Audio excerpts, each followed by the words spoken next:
500 houses. Are you afraid of ghosts? High on a hill sat an old house. Its windows were broken. Its shutters creaked. Bats flew in and out of the chimney. Kids worked faster when they passed by it. Everyone said it was a haunted house. Everyone but Jake. Jake didn't believe in ghosts.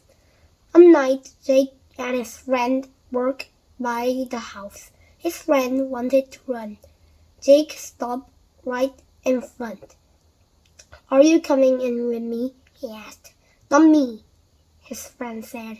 Then he took off running. Chicken! Jake yelled after him. Jake stood on the sidewalk all alone. He looked up at the house. A big full moon shone down on it. Jake felt a shiver creep up his spine. I'm not afraid of ghosts, Jake said to himself. Then he walked right up to the house. He knocked on the door 3 times. Knock, knock, knock.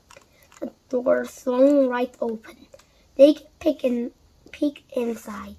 Nobody was there, so he walked on in. Jake went into the living room. The only light was from the fireplace. Everything looked dark and shadowy.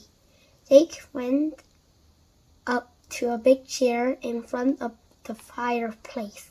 He sat down. Then he just about jumped out of his skin. A girl was sitting in the chair just across from him. He smiled at Jake. What's wrong? He asked. Are you afraid? I'm not afraid of anything, he said. Me neither, said the girl.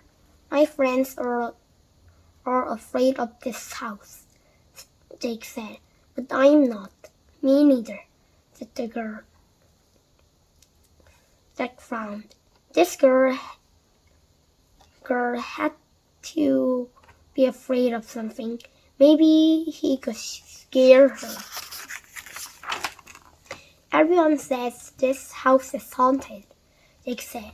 But I'm not afraid of ghosts. Me neither, said the girl. Then she smiled at Jake and disappeared. The end. You'll be sorry. Lisa was visiting her aunt and uncle. They lived in an old house filled with strange things. Some people said the house was haunted, but Lisa didn't care. She liked scary stuff. She liked the fireplace that threw scary shadows on the wall. She liked the tall windows that rattled like bones in the wind. She liked the winding staircase that has bold, creaky steps. Most of all, she liked the marble statue at the bottom of the staircase. The statue was of an old man. His marble face was set in an awful frown. In his twisted hands he held a handkerchief. The weirdest thing was he wore a pair of thick wool socks over his marble feet. Lisa wondered what was under those wool socks. Can I take off his socks? Lisa asked her uncle. You'll be sorry if you do, her uncle said. So don't. Lisa pet the statue every time she went up and down the stairs. She was dying to find out what was under those socks. Lisa looked around. She reached out to touch the socks. Just then her aunt came by. Can I take off his socks? Lisa asked her aunt. You'll be sorry if you do, her aunt said. So don't. That night, Lisa went up to her bedroom. She pretended to go to sleep, but instead she waited until the house was dark and quiet. Then she crept down the stairs. The statue waited for her at the bottom of the steps. It was lit by moonlight coming in from the window. Lisa looked at his frowning face. She looked at his twisted hands. Then she looked down at the socks. Finally, she would find out what was under them. Her hands trembled as she reached out for the socks. Then quickly she pulled both socks off. "Ew!" Lisa screamed. Under the socks were 2 horrible, smelly feet. Terrible flight. 5 little ghosts lived in a haunted house.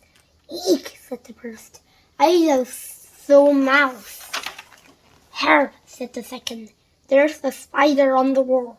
"Yikes," said the third. "A big bat is in the hall." "Yuck," said the fourth. "There's a lizard on the floor." "Uh-oh," said the fifth. "I hear a knocking on the door." Then whoo went the wind, and out went the light, and 5 little ghosts got a terrible fright. Rat, rat, rat. Louis couldn't believe his eyes. His new house was a nightmare, and his family was moving in that very night. Louis followed his mother and father up to the house. The front step creaked and moaned. His father opened the door. It creaked and groaned. They all worked inside. Louis looked around. The inside was just as bad as the outside, or dusty, dark, and creepy. "I won't live here," Louis said to his mother and father. They just smiled and patted his head. "You'll get used to it, Louis," they said. Louis climbed the stairs to his bedroom. His footsteps echoed through the house. He kept stopping to look around. Was something following him? Louis went straight into his room. He jumped right into his bed. He turned off the light. Then he pulled the sheet over his head. Everything was quiet as the tomb. And Louis heard a sound. It went rap, rap, rap, tap, tap, tap. And something pulled the sheet off Louis' bed. Louis screamed his head off. Louis' mother and father came running. They pulled his sheet back on him. They sang him songs. They told him it was just a bad dream. But Louis knew better. The next night, Louis climbed the stairs to his bedroom. His footsteps echoed through the house. He kept stopping to look around. Was something following him? Louis went straight into his room. He jumped right into bed. He turned off the light. Then he pulled the sheet over his head. Everything was quiet, as quiet as the grave. Then Louis heard a sound. It went rap, rap, rap, tap, tap, tap, and something pulled the sheet off Louis' bed. Eek! Louis screamed his head off again. Louis' mother and father came running. Louis, stop screaming, they said. You just had a bad dream. It wasn't a dream, Louis said, and I won't live here one more night. There were nothing his parents could do. Louis would not stay in the house. They had to pack up and move. The next day, Louis carried all his things down the staircase. His footsteps echoed through the empty house. He kept stopping to look around. Was something following him? Louis put all his things in the trunk. Then he got into the back seat of the car. Louis watched the house as they drove away. He never wanted to see this house again. Everything was quiet in the car, as quiet as a coffin. Then Louis heard a sound coming from the trunk. It went rap, rap, rap, tap, tap, tap, and a little voice whispered into Louis' ear. So, where are we going? Green Door. It was Halloween, the spookiest night of the year. Tom couldn't wait to go trick-or-treating. This year, he was dressing up as a vampire. Tom put fangs on his teeth.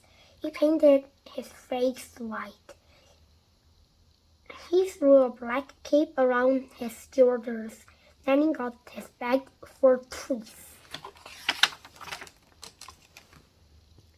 Tom went to meet his friend Ben. Ben had just moved to an old house. It sat on the edge of town. Tom had not been there yet, but he knew it had a green door. Tom walked along the streets. The night was very dark. A full moon was in the sky. Everyone was out trick-or-treating. Monsters, mummies, vampires, witches. Tom felt a little afraid. He couldn't wait to go to Ben's house. He walked and walked to the edge of town. All the houses were old and gloomy.